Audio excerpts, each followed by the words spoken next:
नमस्ते, मैं अविचल दुबे। आप लगातार खबरें देख रहे होंगे कि लोक जनशक्ति पार्टी एलजेपी में बगावत हो गई है।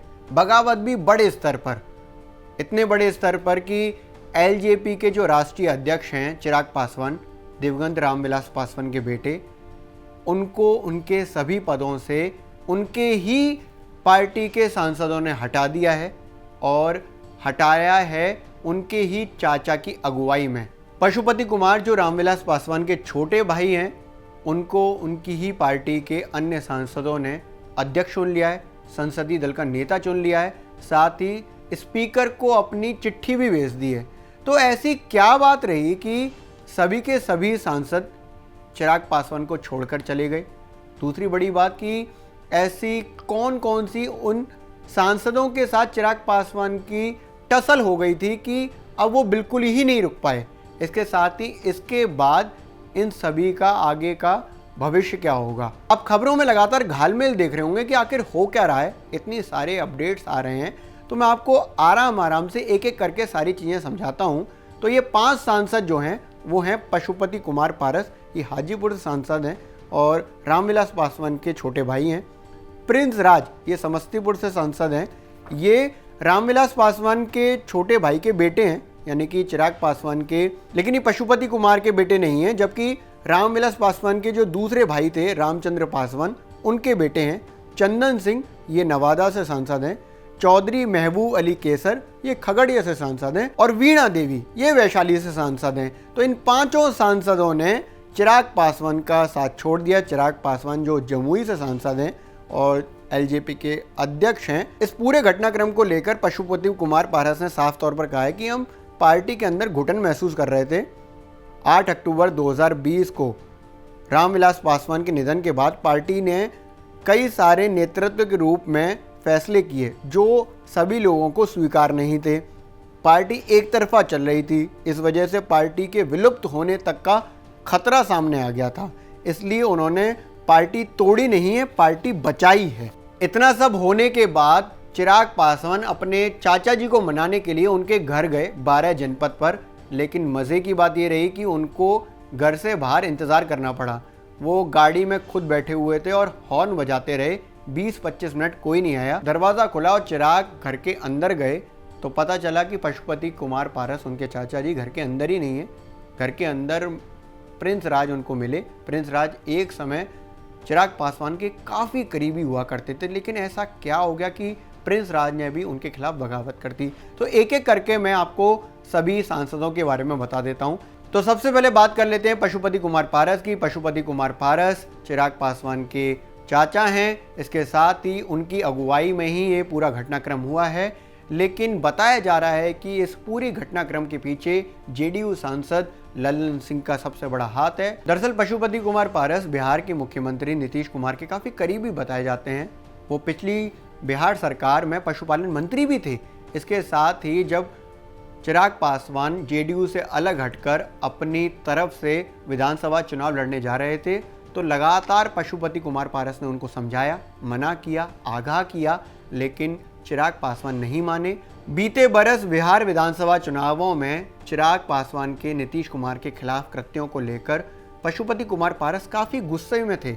वो खीस से भरे हुए थे कि चिराग पासवान एकला चलो के नारे से तो निकले ही हैं, साथ ही साथ वो एनडीए को लगातार नुकसान पहुंचा रहे हैं। इसके साथ ही नीतीश कुमार की इमेज को खराब कर रहे हैं। अब बात करें समस्तीपुर से सांसद प्रिंस राज की, तो प्रिंस राज चिराग पासवान के चचेरे भाई हैं। वो रामचंद्र पासवान, रामविलास पासवान के जो छोटे भाई थे, उनके बेटे हैं। छोटे भाई होने के साथ साथ वो चिराग पासवान के काफ़ी करीबी भी थे। पार्टी के कई अहम फैसलों में प्रिंस राज का सहयोग लिया जाता था। लेकिन जब से राजू तिवारी को प्रदेश अध्यक्ष बिहार का बनाया गया लोजपा का, तब से प्रिंस राज लगातार गुस्से में थे। अब अगर बात करें नवादा से सांसद चंदन सिंह की, तो चंदन सिंह के बड़े भाई सूरजभान सिंह दिवंगत रामविलास पासवान के काफ़ी करीबी रहे। इसके साथ ही सूरजभान सिंह ने कई बार कोशिशों के तहत बिहार विधानसभा चुनाव से पहले एलजेपी को टूटने से बचाया। लेकिन रामविलास पासवान के निधन के बाद चिराग पासवान के एक तरफा फैसले की वजह से सूरजभान सिंह काफ़ी नाराज हो गए। सूरजभान सिंह के नाराज होने के साथ ही चंदन सिंह भी नाराज थे चिराग पासवान से इसलिए आज उन्होंने बगावत की। आज से करीब 21 साल पहले बनी लोक जनशक्ति पार्टी दलितों, वंचितों और मुस्लिमों के अधिकारों की बात करने वाली पार्टी के रूप में जानी जाती थी, लेकिन बीते कई वर्षों से लोक जनशक्ति पार्टी एक पारिवारिक पार्टी के रूप में रह गई थी। सिर्फ इसी वजह से जो खगड़िया से सांसद हैं महबूब अली कैसर की चिराग पासवान से काफ़ी दूरी हो गई थी, जिस वजह से वो सिर्फ एक सांसद जैसे रह गए थे। वो पार्टी की किसी मीटिंग में नहीं आते, पार्टी किसी बैठक को अटेंड नहीं करते। इस वजह से उनकी जो चिराग पासवान राष्ट्रीय अध्यक्ष से जो संपर्क थे वो कम होने शुरू होते गए। इस वजह से आज महबूब अली कैसर भी पशुपति कुमार पारस के साथ चले गए।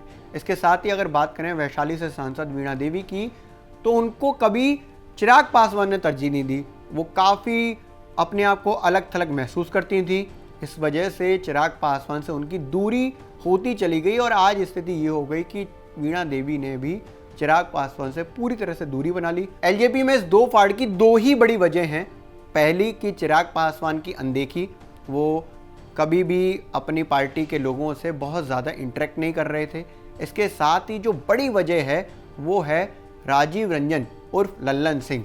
ये जेडीयू से सांसद हैं और बताया जा रहा है कि इस पूरी कवायद के पीछे राजीव रंजन का बड़ा हाथ है। दरअसल 2020 के अंत में हुए बिहार विधानसभा चुनावों में चिराग पासवान ने अलग जाने का फैसला किया, पूरी पार्टी को अलग उतारने का फैसला किया। एनडीए से अलग होकर 115 सीटें ऐसी थीं जिस पर उन्होंने प्रत्याशी उतारे, बाकी 20 सीटों पर उन्होंने सपोर्ट किया था दूसरे कैंडिडेट्स को।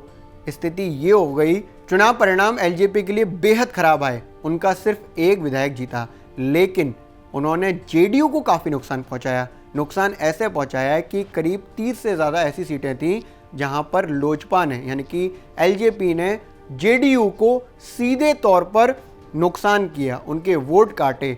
इस वजह से बताया जा रहा है कि लगातार जेडीयू इस बात से नाराज़ थी कि उन्होंने उनकी सीटें कम कर दी और इसके अलावा नीतीश कुमार की इमेज को भी काफ़ी डेंट किया बिहार विधानसभा चुनावों में। इस पूरे घटनाक्रम को आप फोकस होकर देखेंगे तो इसकी बड़ी वजह यही आती है कि जेडीयू की नाराज़गी जो एलजेपी के प्रति थी, जिस तरह का व्यवहार राज्य के चुनावों में चिराग पासवान के द्वारा एनडीए को लेकर किया गया, खासकर नीतीश कुमार को लेकर, उसके बाद मिशन में आ गई थी जेडीयू। लल्लन सिंह ने एलजेपी के एक सांसद राजकुमार सिंह को भी जेडीयू में शामिल करा लिया, वो भी नीतीश कुमार की मौजूदगी में। इसके साथ ही लल्लन सिंह लगातार पशुपति कुमार पारस के संपर्क में थे। वो पटना में भी मिल चुके थे, इसके अलावा वो दिल्ली में भी मिले थे। साथ ही अगर इन सांसदों के भविष्य की बात करें, खास तौर पर पशुपति कुमार पारस के भविष्य की बात करें, तो रामविलास पासवान का जो पद रहा यानी कि केंद्रीय मंत्रिमंडल में जो उनका मंत्री पद था वो तब से ही खाली है जब से उनका निधन हुआ है।